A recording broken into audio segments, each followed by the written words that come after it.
बिस्मिल्लाहिर्रहमानिर्रहीम। उम्मीद है आप सब खैरियत से होंगे। बेसिक लॉ इन्फॉर्मेशन कोर्स में आपको खुशामदीद कहता हूँ। सबसे पहले अगर आपने मेरे चैनल को सब्सक्राइब नहीं किया तो मेहरबानी करके उसको सब्सक्राइब करें और अपने राय भी उसमें कमेंट्स बॉक्स में दिया करें। तो आज हम पढ़ेंगे FIR टू जजमेंट स्टेप्स। तो पाकिस्तान में FIR से लेके जजमेंट और ट्रायल, ये सब चीज़ें स्टेप बाय स्टेप हम आज बात करेंगे इन पे। सबसे पहले the process from filing of an FIR to the judgment in court varies depending on the complexity of the case. ठीक है, ये ना केस की पेचीदगी पर इन्हिसार करता है कि केस कैसा है। तो आगे चलते हैं, इस पे हम मज़ीद देखते हैं। फाइलिंग ऑफ FIR, सबसे पहले अगर जुर्म हुआ है, क्राइम हुआ है, तो उसके लिए सबसे पहले FIR दर्ज की जाएगी, जिसको FIR को हम कहते हैं the first information report. First information report is filed by the police or the victim to report a crime। FIR या तो पुलिस की मुद्दत में दर्ज की जाती है, या जिसके साथ ज़्यादती हुई है, जिसके साथ नाइंसाफ़ी हुई है, वो FIR दर्ज करवाता है। उसको प्लेंटिफ कहते हैं और उसको डिफेंडेंट कहते हैं। मुद्दई को प्लेंटिफ और जो विक्टिम है, वो जो अक्यूज़ड है, उसको डिफेंडेंट कहते हैं। सबसे पहले FIR दर्ज हो गई किसी भी मौजू मसले पर जिसमें क्राइम हुआ है और वो क्राइम स्टेट के ख़िलाफ़ हुआ है। इसके बाद शुरू होता है investigation. The police investigate the case. Police investigation करता है उस केस का। गेदर एविडेंस जो है ना, वो शवाहिद और जो सबूत वगैरह इकट्ठे करते हैं। And arrest suspects if necessary, और फिर उस मुलजिम को अरेस्ट करते हैं अगर ये ज़रूरी है। अब आते हैं अरेस्ट पे। वैसे भी कॉन्स्टिट्यूशन जो हमारे पाकिस्तान का, उसमें फ़ंडामेंटल ह्यूमन राइट्स दिए गए हैं, जिसमें अरेस्ट के लिए भी प्रोटेक्शन अगेंस्ट इलीगल अरेस्ट और इलीगल डिटेंशन, जिसमें आर्टिकल 10 फॉलो करता है। कि उसमें ये है कि किसी भी बंदे को बगैर किसी उज़र के, बगैर किसी कानूनी जस्टिफिकेशन के आप उसको अरेस्ट नहीं कर सकते, बगैर किसी अरेस्ट के FIR के।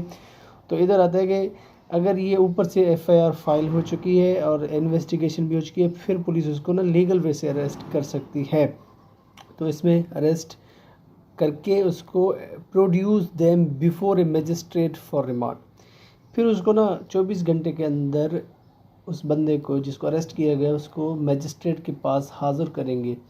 अगर 24 घंटे के अंदर पुलिस उसको मजिस्ट्रेट के पास हाज़िर नहीं करता, तो आप उसके ख़िलाफ़ आर्टिकल 199 के तहत हैबियस कॉर्पस रिट फाइल कर सकते हैं कि इस बंदे को अरेस्ट किया गया है, लेकिन मजिस्ट्रेट के पास क्यों पेश नहीं किया गया रिमांड के लिए। अब हम आते हैं रिमांड पर। The accused person may be remanded to police custody और judicial custody for a specified period of time to assist in the investigation. अब ज़्यादातर होता है ऐसे है कि हमारे इधर बंदे को अरेस्ट किया गया, FIR हो गया, इन्वेस्टिगेशन हो गया, अरेस्ट हो गया। अरेस्ट के बाद उसको मजिस्ट्रेट के पास पेश किया गया। मजिस्ट्रेट उस केस की नौइयत को देखते हुए पुलिस पहले डिमांड करती है कि इसको 15 दिन का रिमांड दिया जाए हमारे पास, हम इन्वेस्टिगेशन करेंगे इसके ज़रिए। अब अगर वो फिज़िकल ये रिमांड अक्यूज्ड पर्सन कस्टडी और जुडिशल कस्टडी, हाँ, एक होता है कि पुलिस रिमांड भी होता है कि वो 14 दिन या हफ्ता या 3 दिन वो पुलिस के ना पुलिस स्टेशन में रहेगा और पुलिस उससे तफ्तीश करेगी। हमारे यहाँ कॉन्सेप्ट है कि रिमांड में लेके जाते हैं, फिर उसको टॉर्चर करते हैं।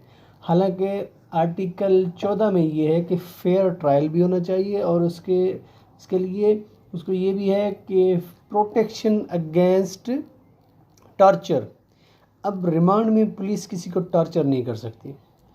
पुलिस को एक स्पेसिफिक टाइम चाहिए होता है कि हमें ये बंदा चाहिए, हम इससे इन्वेस्टिगेट करेंगे तो ही हम अपना चार्जशीट आपको दे सकते हैं। तो फिर केस के नौइयत को देखते हुए जज या तो जुडिशल रिमांड देता है। जुडिशल रिमांड में वो फिर थाने में नहीं रहेगा, वो फिर सेंट्रल जेल में रहेगा, डिस्ट्रिक्ट जेल में रहेगा, जहाँ पे थाने वाले नहीं जा सकते। अगर पुलिस को रिमांड में दिया गया है तो फिर वो उसको 10 दिन 12 दिन 14 दिन थाने में रखेंगे, ठीक है। जुडिशल रिमांड और वो पुलिस रिमांड में, फिजिकल रिमांड में ये फ़र्क है। अब आगे चलते हैं। Chargesheet. After completing the investigation the police submit a chargesheet to the court detailing the evidence and charges against the accused. Police, जैसे सुना है कि फ़िलहाल बंदा चालान नहीं हुआ अभी तक, या चालान हो गया, या चालान के दौरान उसका नाम निकाला गया है, तो चालान में ये होता है कि पुलिस, एक बंदे ने तो दावा कर दिया कि इसने कत्ल किया है, इसने रॉबरी की है, कोई भी किस्म का, तो पुलिस इन्वेस्टिगेशन करती है, ठीक है, अरेस्ट करके उसको जुडिशल मजिस्ट्रेट के पास पेश करती है। फिर वो इसका ना चार्जशीट तैयार करती है कि हाँ हमारे पास ये एविडेंस हैं, ये विटनेसेस हैं, इसके तहत इस बंदे ने ये जुर्म किया है, और वो चार्जशीट कोर्ट में जमा करवा देते हैं। Framing of charges. The court reads out the charges to the accused and ask them to plead guilty or not। अब चार्जशीट के बाद फ्रेमिंग ऑफ चार्जेस होती है, उसमें वो जज साहब या जज साहबा उस अक्यूज़ से पूछते हैं कि क्या आपने जुर्म किया है या नहीं। अब एक सवाल है कि बनता है कि क्या दौरान तफ्तीश थाने में रिमांड के दौरान कोई बंदा अगर कोई बयान देता है कि उसके ऊपर जबर किया जाए, या उसको कोई लालच दी जाए, या उसको मारा पीटा जाए, या उसको किसी अंडर फियर रख के उससे प्लीड ऑफ गिल्टी करवाया जाए, तो क्या वो वैलिड है? नहीं, वो अनवैलिड है। वो रिकॉर्डेड हो, रिटन हो, जो भी हो। ये जब फ्रेमिंग ऑफ चार्जेस के टाइम ना जज जब पूछेगा ना आपने गलती, ये गुनाह किया है, ये जुर्म किया है, और आपने ये जो बयान दिया है ये आपने अपनी मर्ज़ी से दिया है, 3 दफ़ा जज पूछेगा। अगर वो कहता है कि जी मैंने दी है तो वो प्लीड टू गिल्टी हो जाएगा। अगर उसने कहा नहीं, मुझे जबरन, मुझे किसी दबाव में लाकर मुझसे ये बयान दिलवाया गया है कि आप ये बयान देंगे तो हम आपके हक़ में होंगे, तो अक्सर पुलिस उसको ना बयान ले लेते हैं, लेकिन उस बयान की कोई वैलिडिटी नहीं होती जब तक वो जज के सामने प्लीड टू गिल्टी ना करे, ठीक है। अब शुरू होता है ट्रायल। अगर उस बंदे ने ना फ्रेमिंग ऑफ चार्जेस के दौरान ही कह दिया कि मैंने ये जुर्म किया है, तो जज उसके ख़िलाफ़ फ़ैसला सुना देगा, ठीक है। उसके बाद ना कोई ट्रायल नहीं होगी। ट्रायल तब शुरू होता है, देखिए ना, the trial proceeds with the prosecution presenting its evidence including witnesses statements, physical evidence and expert testimony. The defense also present evidence। अब ट्रायल में दोनों पार्टियां जाती हैं, एक अक्यूज्ड होता है, एक प्लेंटिफ होता है, एक मुद्दई होता है, एक मुल्ज़िम होता है। अब प्रोसिक्यूशन मुद्दई की तरफ से होता है और गवर्नमेंट की तरफ से एक वकील भी होता है। प्रोसिक्यूशन वो जो मुद्दई की तरफ, वो अपने तरफ से एविडेंस रखते हैं और विटनेसेस लाते हैं, स्टेटमेंट लाते हैं कि इसने गलती की है, इसने जुर्म किया है, इसने कत्ल किया है, इसने कोई भी ख़ास सज़ा हो, कोई भी उसने जुर्म किया है, तो वो अब ट्रायल में आएगा। अब जो डिफेंडेंट है, डिफेंस काउंसिल जो है वो मुल्ज़िम की तरफ से होता है, वो अपने तरफ से शवाहिद देते हैं। ये ट्रायल के दौरान होता है। आगे चलते हैं। अब होता है कि closing arguments। After the evidence has been presented, the prosecution and defense make their closing arguments before the court। वो आपने सुना होगा कि आज ना जब वकील साहब ने अपना आखिरी वो तकरीर कर ली है, तो आखिरी तकरीर को कहते हैं क्लोजिंग आर्ग्यूमेंट्स। उसमें वो दोनों तरफ से वो अपने आर्ग्यूमेंट्स पेश करते हैं। फिर उन आर्ग्यूमेंट्स को देखते हुए जज साहब फैसला करते हैं। वर्डिक्ट यानी फैसला। The court issues a verdict either finding accused guilty और नॉट गिल्टी। जज साहब फैसला सुनाते हैं।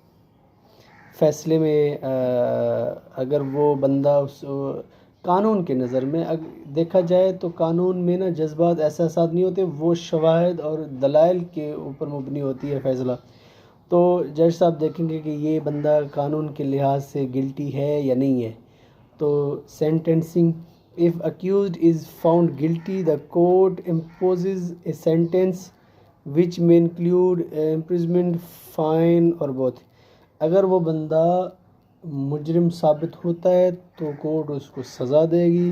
अगर उसने कत्ल किए तो 302 के तहत किसास के बदले उसको कत्ल किया जाएगा, उसको फांसी दी जाएगी, डेथ सेंटेंस दी जाएगी। ये मैं पहले भी एक वीडियो में काइंड्स ऑफ मर्डर और उनके पनिशमेंट लिख चुका हूँ, बता चुका हूँ। ठीक है, अगर वो गिल्टी नहीं साबित हुआ है तो उसको बाइज्जत बरी किया जाएगा। हाँ, अब एक बंदे को सज़ा सुनाई जा चुकी है ट्रायल कोर्ट की तरफ से, अब उसके पास अपील है। Either party may appeal verdict और sentence to higher court seeking a review of the decision. अब अगर एक बंदे को सज़ा मिली है तो वो बंदा हाई कोर्ट में या उससे जो हायर कोर्ट है उसके पास जाके अपील करेगा कि मुझे सज़ा सुनाया गया है, ये इन ग्राउंड पे ना नहीं है, ग्राउंड रियलिटीज़ पे मुबनी नहीं है, तो वो हाई कोर्ट इसका ना रिव्यू करेगा, ट्रायल नहीं करेगा। फिर वो उसके ना शवाहिद एविडेंस वगैरह चेक करके फिर अगर वो उसके हक़ में आएगा तो हक़ में, अगर नहीं तो फिर उसको उसी सज़ा को बरकरार रखा जाएगा। अब हम बात करते हैं पाकिस्तानी जो हमारे सिस्टम में ऐसे होता है कि एनसी कट गई एक बंदे के ख़िलाफ़, पुलिस उसको पकड़ के ले जाती है। एक बंदे ने 5,000 दे के दूसरे बंदे को पुलिस के ज़रिए उठवा लिया। ये गैर आइनी, गैर कानूनी अमल है।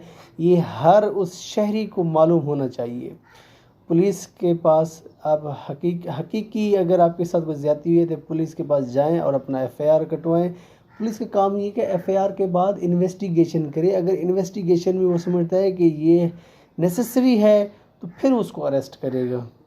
Without warrant non cognizable offence में पुलिस अरेस्ट नहीं कर सकती। अगर जुर्म की पेचीदगी संगीन है तो बगैर वारंट के भी पुलिस किसी को अरेस्ट कर सकता है। लेकिन एक बंदे के ख़िलाफ़ कोई एफ़आईआर ही नहीं है, कोई ऐसा चार्ज भी नहीं है, तो आप उसको पकड़ के थाने ले जाते हैं। गैर आइनी और गैर कानूनी अमल है। और दूसरा, रिमांड में इधर तशद्दुद किया जाता है, टॉर्चर किया जाता है। तो ये चीज़ें हमारे कॉन्सेप्ट हैं कि ये जो रिमांड पुलिस लेती है तो फिर उसमें वो छत्तर वगैरह मारते हैं, ये गलत है, ऐसा नहीं होना चाहिए। अगर किसी के साथ होता है तो वो कोर्ट में जाके जज साहब को बताया कि मेरे ऊपर तशद्दुद करता है ये SHO, ये उस SHO के ये फूल जो लगे हुए हैं, ये जो वर्दी पहनी हुई है, ये भी उसकी उतर सकती है। तो इंशाल्लाह आप लोग आगे भी ऐसे वीडियोस देखेंगे और उम्मीद करता हूँ कि इस वीडियो से आपको काफ़ी मालूमात हासिल हुई होगी। मैंने इसमें एफ़आईआर टू जजमेंट ये जो प्रोसेस है ये मुख्तसर टाइम में आपको समझाया और इसके साथ मिसाल के साथ। और अगर आपने अभी तक मेरा यूट्यूब चैनल सब्सक्राइब नहीं किया तो बराए मैंने इसको सब्सक्राइब करें। अस्सलाम वालेकुम।